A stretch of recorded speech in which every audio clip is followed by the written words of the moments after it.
قال رسول الله صلى الله عليه وسلم لا يدخل النار إلا شقي يجهنم إساتن تماما جاي قباتن مالو يا رسول الله ومن الشقي تماما مبالو ما نوصلوا الذي لا يعمل بطاعة الله اللهن بمتازز لاي يما يبرتا يما يسرانا ولا يترك لله معصيه لا الله بلو وانجلن كمسرات ما يقطب نوال بل الى حديث دغمو كل امتي يدخلون الجنه الا من ابى يعني امتوች ሁላቸውም ጀነት ይገባሉ እንቢተኞቹ ሲቀሩ ومن ابى يا رسول الله قال من اطاعني دخل الجنه ومن عصاني فقد ابى እኔ ምለውን የታዘዘኝ ሰው ጀነት ይገባል እኔንም ቢያለኝና የነቀፈኝ ደግሞ جهنم يقبال قالوا هذا الحديث واخرجه الامام البخاري رحمه الله وسيجنبها الاتقى مالت الله ميفراو سو تمرطو كجهنم كتنقلقايتو اسات انديرق يدرغال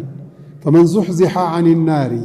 وادخل الجنه فقد فاز وما الحياه الدنيا الا متاع الغرور يا اتقى مبالو مانو سيبال كأتقى مقلجاوچ አንዱ الذي يؤتي ماله يتزكى لنزهنا ሲል ገንዘቡን ይሰጣል يصرف ماله في طاعة ربه اللهን ለመታዘዝ በሚል ገንዘቡን ወጪ ያደርጋል ነፍሱን ገንዘቡን ለማጽዳት ገንዘብ ይቆሽሻል የሰው አካል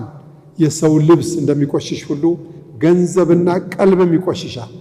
የቆሸሸ ቀልብ የቆሸሸ ገንዘብ የቆሸሸ ማንነት የሚጸዳው በአመለን ሷሊህና በጧዓ ነው ከጧዓዎቹ አንዱ ደግሞ ዘካ ነው ወይም ደግሞ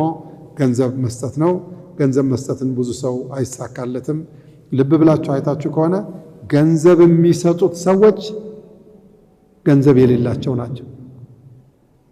እንጂ በጣም ሀብታሞች አሁን አወል ሶፍ ታገኛቸዋል አሁን የዚህ ሰፈር የዚህ መስጊድ ጀማዓዎች ካፒታላቸው ከ50 ሚሊዮን በላይ ይሆነ በግምት ነው ማወራቸው እዚህ እንደው አወል ሶፍ ታየዋለህ ፈጅር ላይ حتى عيشة ታገኘዋለህ እንደው እንትናም ቸገረውና ዋጣ እንትናም ይሄ እንትናም መስጊድ ይሰራ መድረሳው የሚገንባ ወቅፍም እናስቀምጥ ለቀብር የሚሆን የሆነ ነገር እናድርግ ብትለው መለስተኛ ገንዘብ ያለውና የዱንያ ፍቅር ልብ ውስጥ አላህ ያልከተተበት ሰው ካልሆነ በስተቀር በገንዘብ